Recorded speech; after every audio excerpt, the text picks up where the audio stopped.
Today I'm playing supervising.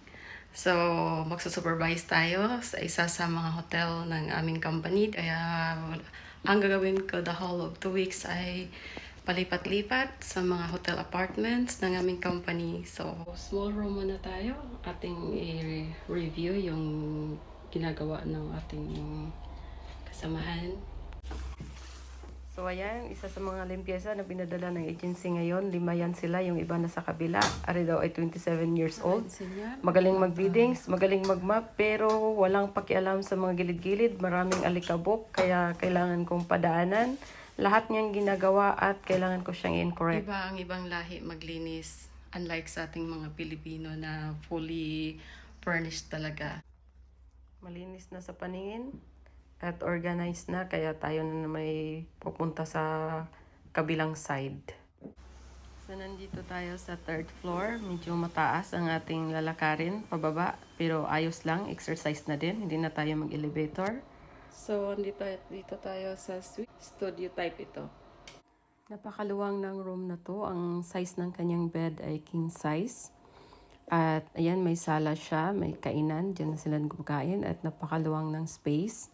Mayroong 4 na habitasyon ang hotel na to na ganito ang design. Tapos dito sa taas, may 2 single beds. Ayan, 2 single beds. So ang clients na nakatira dito ngayon ay family of 4. May 2 anak from UK. So next week pa ang kanilang check out. Ito, dapat ito naka-arrange. Basta-basta na lang niya inilagay. Tingnan niyo si...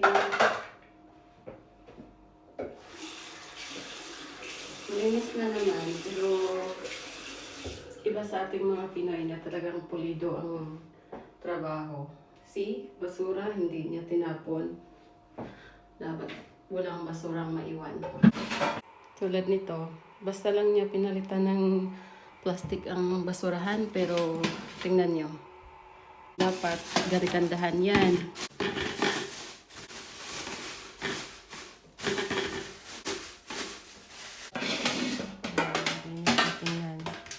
Dapat talaga kailangan spotless. Ito dapat spotless. Ito naman dapat maganda ang pagkalagay ng faucet, pantay-pantay, ang toilet paper, gagandahan din. Actually, hindi natutuwa sa akin ang limpieza ngayong araw na to dahil ang dami kong hindi incorrect sa kanyang ginagawa. So, tapos na tayo dito, kaya punta na naman tayo sa kabila. Daming kailangan i-revisar dahil iba sila maglinis eh. Kaya, at saka galing sila sa agency, kaya iba pa din ng maglinis na piho yung maintain yung isang lugar.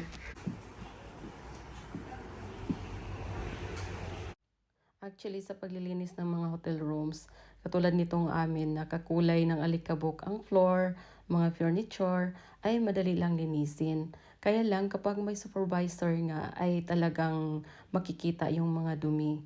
Lalo na pagkatulad ko na maligalig, tinitingnan ko talaga bawat sulok. Kaya kanina, yung 2 limpieza sa baba ay masama ang tingin sa akin kasi ang dami kong complaints.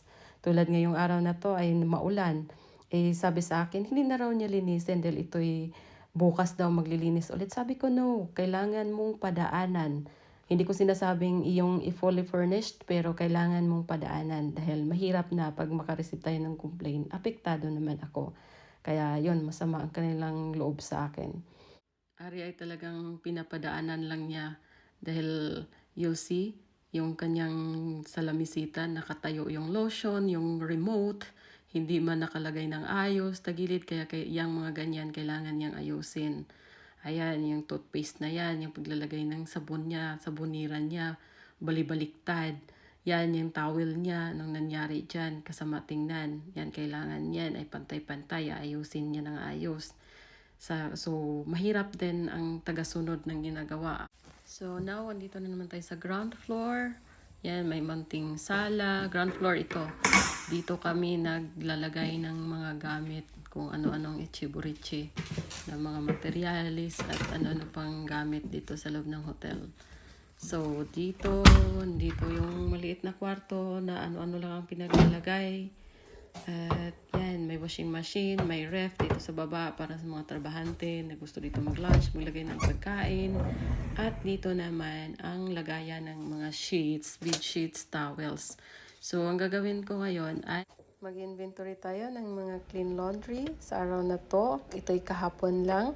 So, ating bilangin kung ilan ang napalabas natin kahapon. Dapat ganon din ang bumabalik ngayong umaga na to. Kaya kailangan magiging listo sa ganito dahil kapag may kulang or sumobra, tayo ang makipag-communicate sa cleaning service. So, ang dami na nating nagawa.